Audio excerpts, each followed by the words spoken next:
আমরা ডিজাইন। দর্শকের পর্যায়ে আমরা আমরা বিজয় দিবসে আরো খবর জানতে চাই। আমরা রাজধানীর খবর জেনেছি, আমরা চট্টগ্রামের খবর জেনেছি, এ পর্যায়ে সিলেটে যেতে চাই এবং সেখান থেকে যুক্ত হচ্ছে সহকর্মী হোসেন আহমেদ সুজাত। হুসেন আহমেদ সুজাত, আপনাকে মহান বিজয় দিবসের শুভেচ্ছা। এবং আমরা আসলে আমাদের অন্যান্য সহকর্মীদের সঙ্গে কথা বলছিলাম এবং তাদের মাধ্যমে আসলে সাধারণ মানুষের কথাও জানার চেষ্টা করছিলাম, কি কি আয়োজন রয়েছে সেটাও জানছিলাম।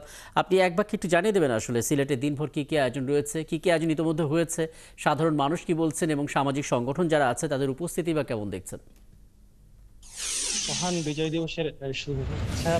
আজকে আমরা যেটা দেখতে পাচ্ছি যে সকাল থেকেই কিন্তু সিলেটের নানাভাবে বিজয় দিবসের আনুষ্ঠানিকতা শুরু হয়েছে এবং এই মুহূর্তে আমি যে জায়গাটিতে আছি সেটি হচ্ছে সিলেটের কেন্দ্রীয় শহীদ মিনার। সকাল থেকেই আমরা দেখতে পাচ্ছি যে বিভিন্ন শ্রেণী পেশার মানুষ সিলেটের এই কেন্দ্রীয় শহীদ মিনারের শহীদ বেদিতে এসে শহীদদের প্রতি শ্রদ্ধা জানাচ্ছেন। এবং সকালে আমরা যেটা দেখেছি যে দিনের শুরুতেই কিন্তু বিভিন্ন সরকারি কর্মকর্তারা আসেন, বিশেষ করে জেলা প্রশাসন, সিটি কর্পোরেশন, বিভাগীয় প্রশাসন সহ বিভিন্ন সরকারি অফিসের কর্মকর্তারা এসে শহীদ বেদিতে শহীদদের প্রতি শ্রদ্ধা জানান। এরপরে আমরা যেটা দেখি যে বিভিন্ন সামাজিক সংগঠনের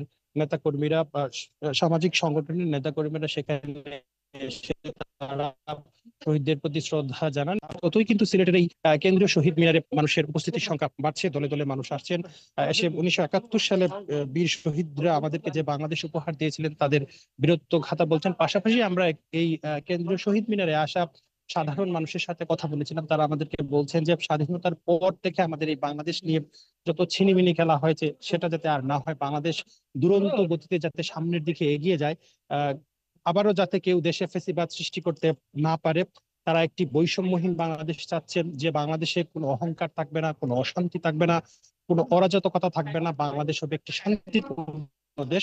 তারাই এটা প্রার্থনা করছেন এবং সময় যত যাচ্ছে ততই কিন্তু দলে দলে সময়ের সাথে সাথে বাড়বে এবং সেই ছবিটা আপনার মাধ্যমে দেখছিলাম। নিশ্চয়ই পরবর্তীতে আরো কথা হবে আপনার সঙ্গে। সিলেট থেকে যুক্ত হয়েছিলেন সহকর্মী হোসেন আহমেদ সুজাত।